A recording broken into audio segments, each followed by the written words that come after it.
l'époque, on était adolescents, j'avais 16-17 ans. Donc, on était dans un lycée qui s'appelait le lycée Faidherbe à Saint-Louis. Donc, on était une bande de copains qui traînaient souvent ensemble après les cours. Donc, et souvent, il nous arrivait même d'aller chez quelqu'un, un ami qui faisait partie de la bande. Un après-midi, donc un mercredi soir, donc, on avait fini les cours. Donc, on est passé chez un ami. Chaque fois, donc, durant les jeux, donc, parfois, on se limitait juste au bisou, parfois également, c'était un peu poussé. Donc, et je pense que c'est à cette période-là qu'on a commencé à explorer notre sexualité, moi y compris. Donc, et voilà. Il nous arrivait même de faire quelques rapports à l'époque. Et quelques temps après, donc, je pense que j'ai commencé un petit peu à avoir des symptômes qui n'étaient pas vraiment habituels. Au début, ça a commencé juste ici, au niveau du menton. Après, j'ai vu un petit peu qu'il y en avait un petit peu sur les bras et un petit peu sur les parties intimes, tout ça. Et au début, je me disais que c'était juste une allergie, donc une allergie alimentaire, que j'ai dû manger quelque chose que je ne devais pas. Mais au fil du temps, j'ai compris que c'était plus que ça. Donc, je pense que 3 jours, 4. Je voyais que chaque matin que je prenais mon bain, je voyais qu'il y en avait encore plus. Et après, je commençais un petit peu à me cacher. Et un jour, donc, j'ai vu que également un de mes amis qui était également parti là-bas avait les mêmes symptômes, avait les mêmes manifestations sur sa peau. Après, on a un petit peu parlé. Il me dit que, tu sais, moi également, j'ai les mêmes choses. Je l'ai montré un petit peu. Un de ses cousins est venu, il s'est joint à la conversation un petit peu.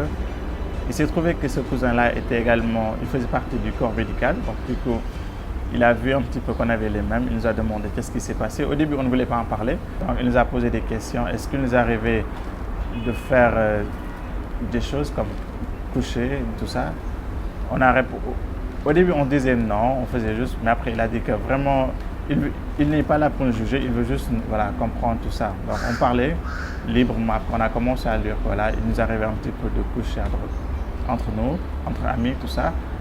Après, il nous a demandé est-ce qu'on s'est protégé. Donc, nous, on s'est regardé, on s'est dit mais non, on ne s'est pas protégé parce qu'on ne pensait pas que c'était important à cette époque, parce qu'on n'avait pas trop d'informations sur ça. Parce que nous, même si on avait des cours d'économie familiale ou des sciences naturelles, mais on se disait que c'était juste pour apprendre à l'école et que ce genre de situation n'arrivait qu'aux autres, mais pas à nous.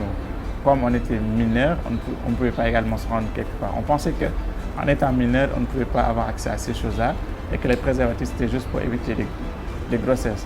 Après, il nous a demandé de venir faire une consultation juste pour voir, introduire chez le médecin, donc tout ça. On était un peu timide au début, on ne voulait pas parler, mais après le médecin nous a mis un peu à l'aise, il nous a fait comprendre que c'était une IST et qu'il fallait vraiment qu'on la traite. Et ils avaient même demandé à ce qu'on appelle la fille, mais sauf qu'on ne savait pas avec qui c'était. Il nous disait qu'il fallait qu'on le traite à deux, avec le partenaire, sinon si on refaisait la même chose, ça allait revenir. Il nous a expliqué que c'était, je pense, la syphilis, tout ça, et que pour le traitement, normalement, ça ne devrait pas prendre 5 ou 6 jours. Cette expérience malheureuse, je peux dire, m'a vraiment permis d'avoir une idée sur la sexualité. Parce que moi, je pensais que c'était juste des choses qui arrivaient aux autres, mais pas à nous. Mais depuis ce jour-là, donc, je pense que j'ai commencé à avoir un comportement responsable par rapport à l'utilisation des préservatifs, tout ça. Et on a même commencé à en parler quelques mois plus tard entre nous, disant que maintenant, il ne faut jamais, si on décide de faire la chose, autant se protéger parce que c'est mieux, même si ce n'est pas les grossesses, il y a également d'autres risques comme les IST. Je suis Alioune Badara Diop, j'ai 28 ans, de nationalité sénégalaise. Les rapports sexuels non protégés peuvent nous exposer aux maladies et infections sexuellement transmissibles. Avoir accès aux services et à l'information nous permettrait de les éviter. Nous jeunes, on veut savoir.